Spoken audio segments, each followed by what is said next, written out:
présentation est tout d'abord de nous montrer la non-spécificité des symptômes des fièvres provoquées par les viroses, les maladies virales, par rapport à ceux provoqués par le paludisme.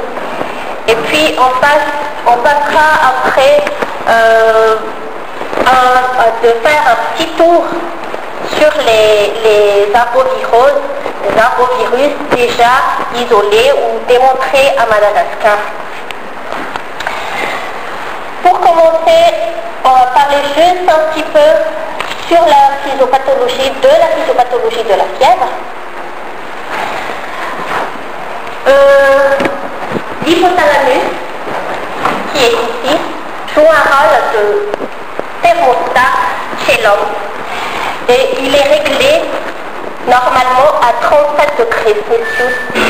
En cas d'invasion infectieuse, on dit, le thermostat est déréglé, par exemple de 37 à 39, et par la suite, les neurones du centre vasomoteur vont être activés.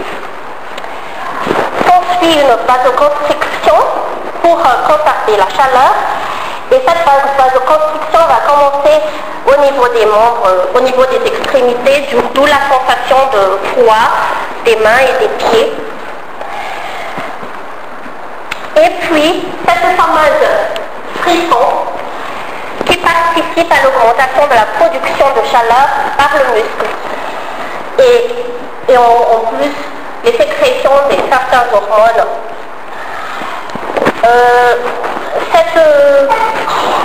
Cette panoplie de réactions de thermogenèse va continuer jusqu'à l'atteinte de la température de consigne donnée par l'hypothalamus. Et ce niveau de température va rester à ce niveau par ce même mécanisme. Quand les substances pyrogènes que nous allons voir tout à l'heure vont diminuer, ou à l'occasion d'une prise d'antipyrétique, la température de consigne va encore diminuer et s'ensuivra une déperdition de la chaleur par vasodilatation cette fois-ci, donc la sueur. La fameuse triade palustre, frisson, fièvre, sueur, comme nous a enseigné auparavant, n'a rien de spécifique alors pour le paludisme, car quelles sont les substances pyrogènes? Ils sont de deux ordres, soit exogènes venant de l'extérieur de l'organisme, par exemple les produits microbiens, les toxines ou le micro-organisme en entier, on cite souvent le lipopolysaccharide des bactéries à gram négatif ou les entérotoxines pour les Staphylococcus aureus ou les toxines Streptococcus pour les bactéries, les deux ou les bactéries à gram positif. Ensuite, il y a les pyrogènes endogènes qui sont représentés surtout par les cytokines, en particulier ces 4 cytokines. J'ai mis en gras le TNF parce que c'est celui-là qui participe à la fièvre par le paludisme. Donc, ceci montre en résumé, très simplifié, la physiopathologie de la fièvre, soit les substances pyrogènes vont gagner la circulation, soit ils agissent directement au niveau de l'hypothalamus et par cascade de réaction va aboutir à la fièvre. Donc pour les arboviroses à Madagascar, la recherche a commencé vers 1976, en 1976 à l'Institut Pasteur de Madagascar, et ces activités ont été plus réduites depuis la fin des années 90. Mais l'épidémie de l'océan Indien, de chikungunya surtout, des îles de l'océan Indien, a permis, et l'un a été l'une des raisons pour laquelle on a pu reprendre les activités en 2005-2006. Mais avant, déjà 15 arbovirus ou apparentés ont été déjà isolés à l'Institut Pasteur de Madagascar, dont 9 pathogènes pour l'homme.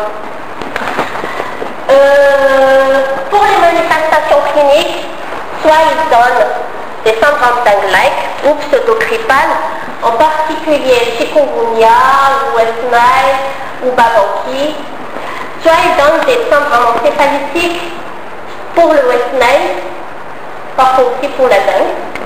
Soit ils donnent carrément un syndrome hémorragique pour la Rift Valley virus ou CCHFV ou INECHA. Pour la dengue, déjà vers 1898, ce monsieur qui s'appelle Lidin a rapporté que la dengue aurait sévi à Tuamassu. Il y a 67 soldats à Tamatave, dont 2 Européens. Puis 40 ans après, dans la publication de Le GAC, une fièvre qu'on aurait pensé être la dengue aurait sévi à Téco-Serres sous le nom de fièvre Papatachi. Et en 1938, ces 2 auteurs ont rapporté cette épidémie de 1937 d'ailleurs comme étant une fièvre à phlébotome ou pseudo-dengue. Ils ont rapporté 23 cas qui présentent à peu près les mêmes signes, une fièvre diphasique, une bradycardie liée à une hypertension du LCR, des troubles neurovégétatifs, des algies différentes, des algies des muscles des membres, des algies des abdominaux, lombaires, et même des douleurs thoraciques. Il y avait même des modifications du psychisme, genre crise de larmes. Puis il y avait tendance hémorragique nette. Et pourtant, il n'y avait pas d'hématogène. Et pourtant, ces patients ont été traités par de la quinine. Ensuite, en 42-44, 2 autres auteurs anglais, cette fois-ci, ont rapporté une épidémie encore à Diego-Serres, qui aurait 100% d'incidence chez les Européens et 12% chez les Africains. En fait, à ce moment-là, Diego-Serres a enregistré l'invasion des troupes anglaises à Diego-Serres. Et pendant 2 ans, 240 cas ont été hospitalisés. Ils ont pensé que c'était de la dengue parce que à cette époque, une même épidémie aurait sévi aux Comores avec présence de nombreux Aedes aegypti. D'ailleurs, la démoustication a permis l'arrêt net de l'épidémie vers fin mars 1944. Puis 20 ans après, encore un syndrome pseudo-grippal ont été rapportés par 2 médecins, porte et laitage, avec un signe rien de spécial, début brutal, fièvre élevée, céphalée, photophobie, mais cette fois-ci avec des signes neurologiques, signes de Kernick pour les médecins, et surtout la fameuse éruption cutanée. Ils ont effectué une sérologie, ils ont effectué des prélèvements précoces, mais faute de transport, de conditionnement adéquat, ils n'ont pas pu isoler le virus. La sérologie sur les terrains de prélèvement tardif n'ont rien donné, entre guillemets, ce n'était pas de la grippe en tout cas.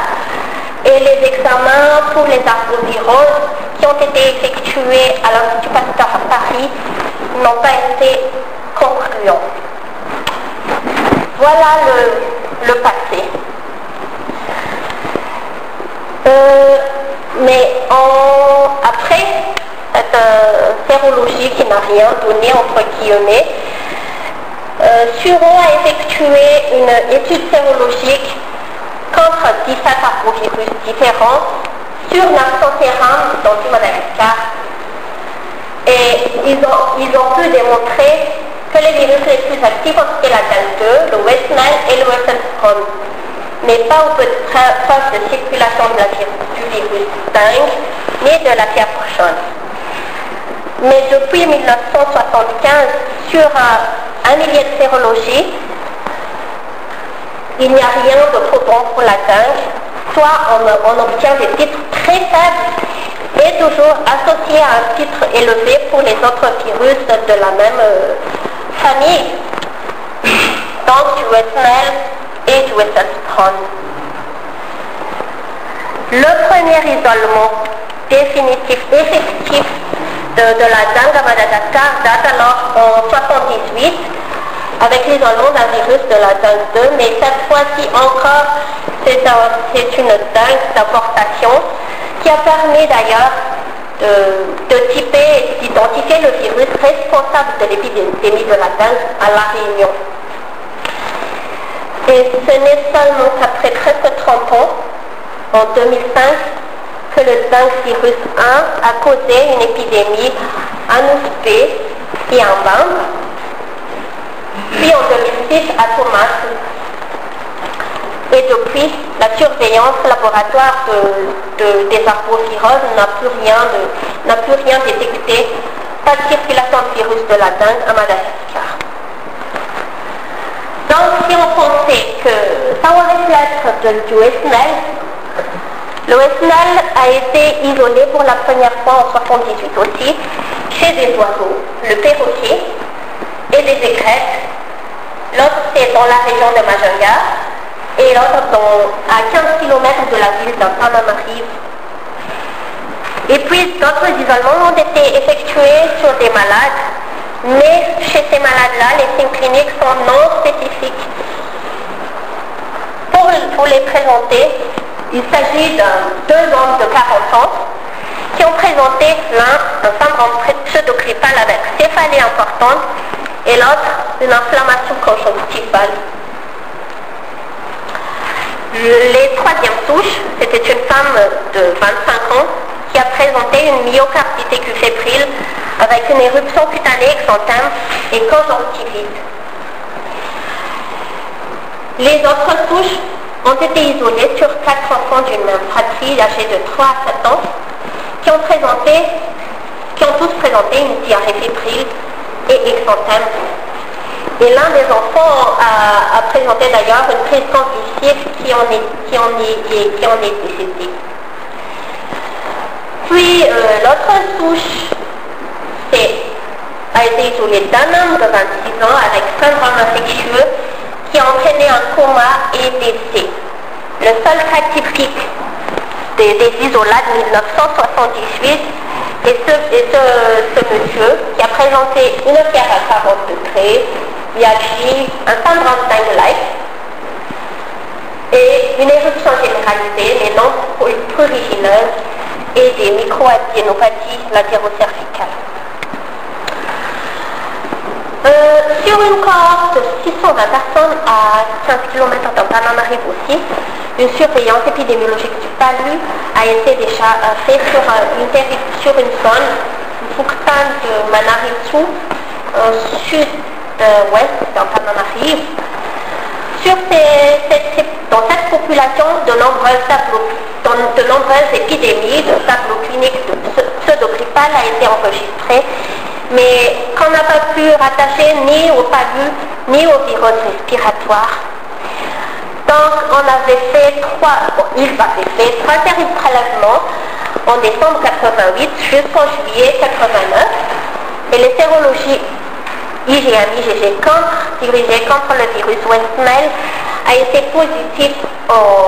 La prévalence est de 13,4% en décembre et de 21,8% en juillet 89, 6 mois après. Et l'incidence sur 6 mois était de 14%. Ils ont aussi constaté que l'incidence, la prévalence est en augmentation avec l'âge. Ceci traduit la transmission permanente du virus West Nile dans cette population. En 96, 10 ans après, Une étude sérologique à Majunga et un boost qui a été effectué et qui a montré qu'il y a une prévalence encore plus élevée à Majunga, 10,6% versus 2,1% à boost. Et en 2001, une étude sur l'étiologie des encéphalite aiguë en Tananarive, avec 79 cas d'encéphalite aiguë, ils ont pu montrer que 3% étaient provoqués par du West Nile virus. Chez 3%, on a pu isoler du West Nile. Donc nous passons aux fièvres de la vallée du Rift. L'isolement, le premier isolement à Madagascar datait de 79, en aspect, à partir de l'eau de moustique. Et ça, ils l'ont appelé virus Singa, mais ultérieurement, ce virus Singa s'avérait être le virus de la fièvre de la vallée du Rift. Et une épidémie, deux épisodes aussi, avec quelques cas humains, a été enregistré en 90 à Tenerife et sur les hauts plateaux en 91.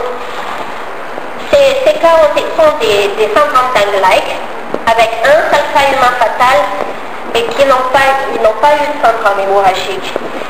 La sérologie post-épidémique a été effectuée et qui a donné chez les bovins 58,6% de positivité et 8% chez la population humaine. Puis, presque 17 ans, 20 ans après, en 2008-2009, le virus a réémergé dans ces zones-là, à Fort-Dauphin, et dans les Hautes-Terres, Tiamarasou et Antananarive, et une épisode aussi ici, à Tigo.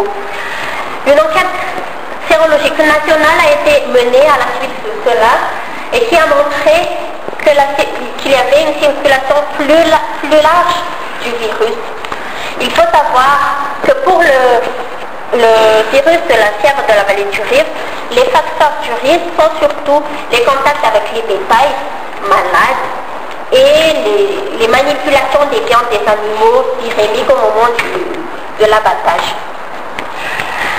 En ce qui concerne les chikungunya, en 2006, c'est seulement en 2006 qu'on a isolé du virus lors de l'épidémie à Thomas.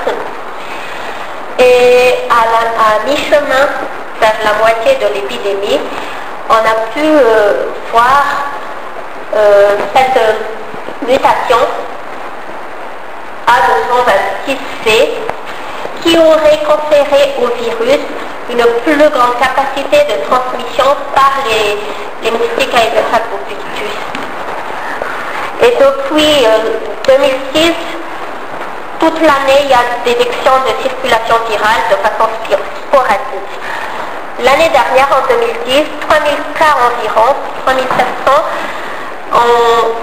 ont été enregistrés à Manantag pendant 7 semaines.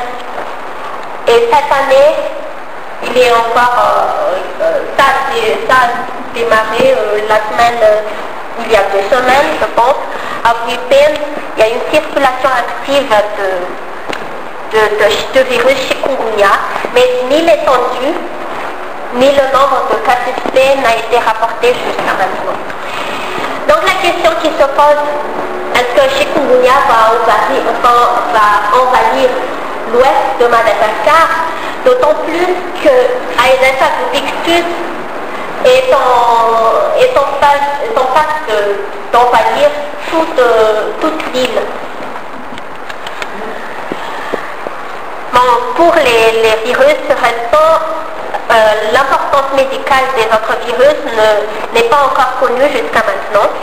Par exemple, le babanquivirus a été isolé en 88 chez des lots de moustiques seulement, mais ses capacités d'entraîner une pathologie humaine n'est pas à éliminer.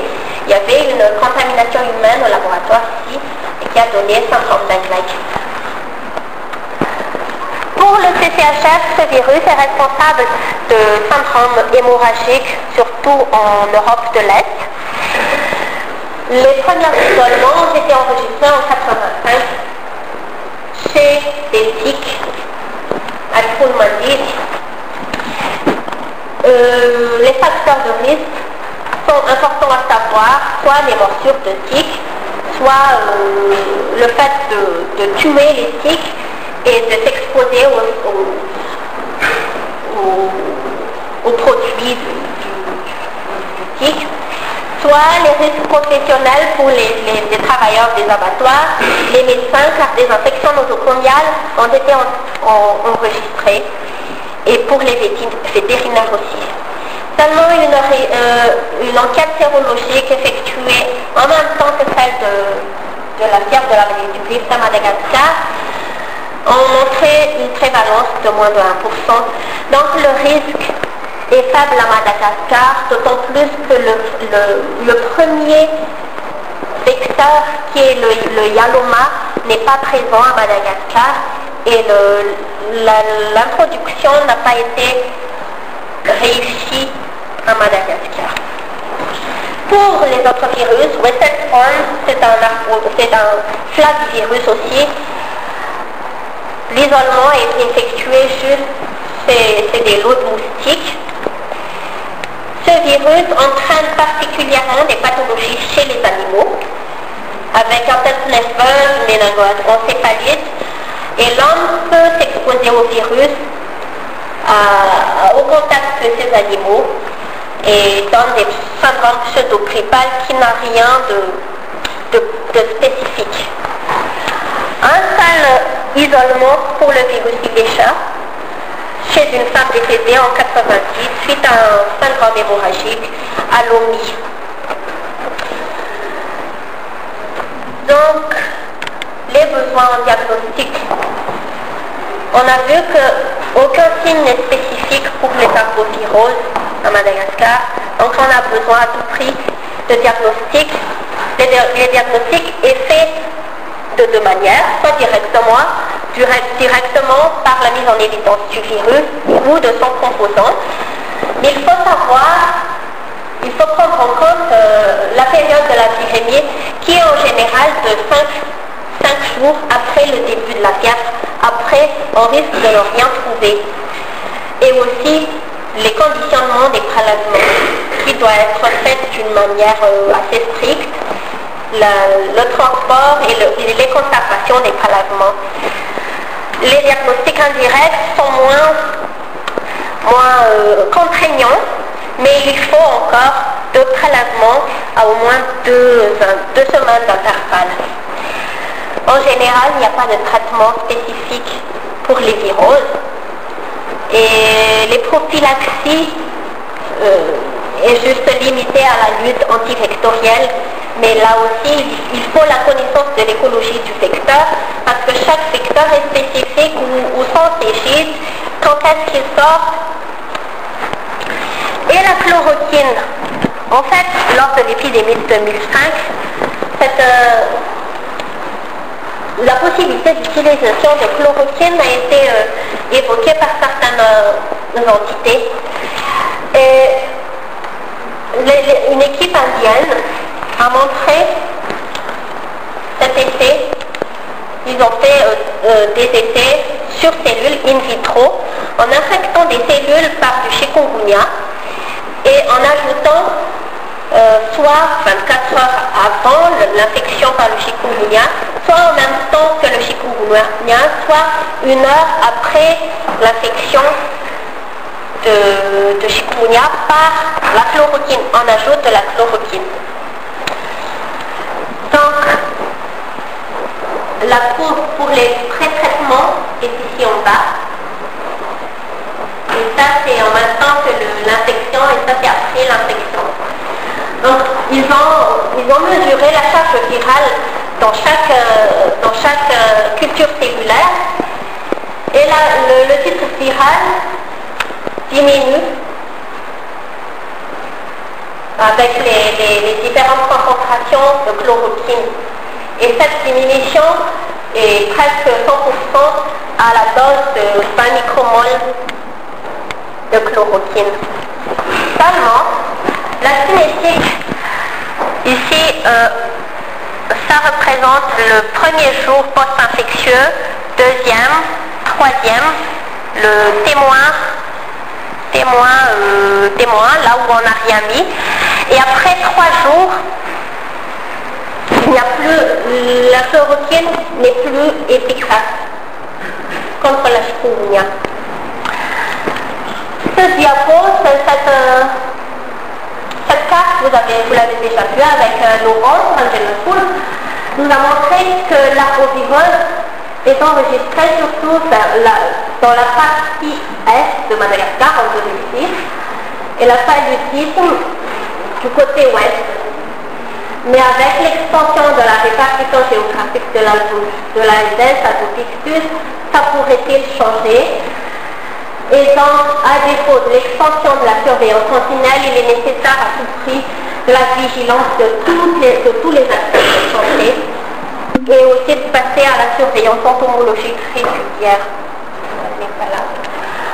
En conclusion, devant une fièvre, il faut penser à tous les autres diagnostics différentiels du paludisme, parce qu'on sait que la part de la maladie virale dans les maladies fébriles est quand même assez importante, et il y a quelque chose à faire derrière en termes de prophylaxie, même si on n'a pas de traitement.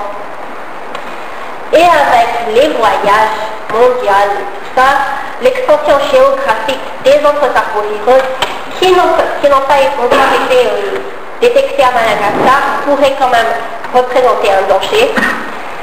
Et il est nécessaire d'effectuer les diagnostics pour aider à la prise de décision, la mise en place des luttes antivectorielles et les prophylaxies, et ce, le plus rapidement possible.